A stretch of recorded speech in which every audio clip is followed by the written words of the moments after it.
Councilman Halverson. I'm curious what the proposed, what do we call them? Restrictions could be, deed restrictions that council might be interested in. Sure, council, further questions or comments to the motion? The amendment to the motion. Sure, as stated, the feedback that we heard in the forum was there were some uses that were not at all appealing to those that live across the street and in that area.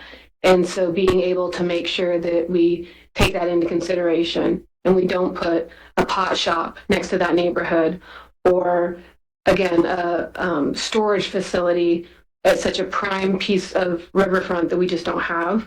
I think we should use it and we should guide this sale for its best possible use. And I am not opposed to storage or marijuana, but I just don't think that we need to put it at that riverfront spot.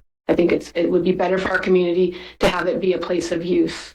So I would like to look at what we could restrict that doesn't serve that purpose.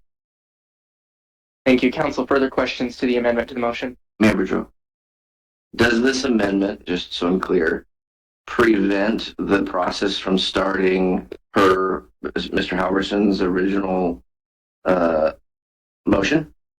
I don't believe so. It just adds an addendum that requires in the past motion, hypothetically. So if we approve if this amendment is approved and the motion is approved, then Chris and his team would still begin the process. Is that correct? It's my understanding they would begin the process if directed tonight to do so, and then at a later date they would bring back a final approval with some conversation of here are options at deed restrictions. And that's prior to assessment, obviously, because we have to have that in place before you get an actual assessment. Yeah, so we could only go so far. So basically we can get the boundary line recorded. We can get an appraiser on board. They wouldn't be able to really appraise it. They could get some of the work done, but not all of it.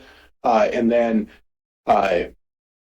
we can still move forward with the project to fill in the pipe and do all that stuff. But we can't really go any further until we know exactly what that language for, restrictions to, an unhoused. So the list of the undesired is to make it clear, is the unhoused camp, park or outdoor activities, industrial activities, tire shop, quick lube shop, equipment or truck storage, and marijuana grow.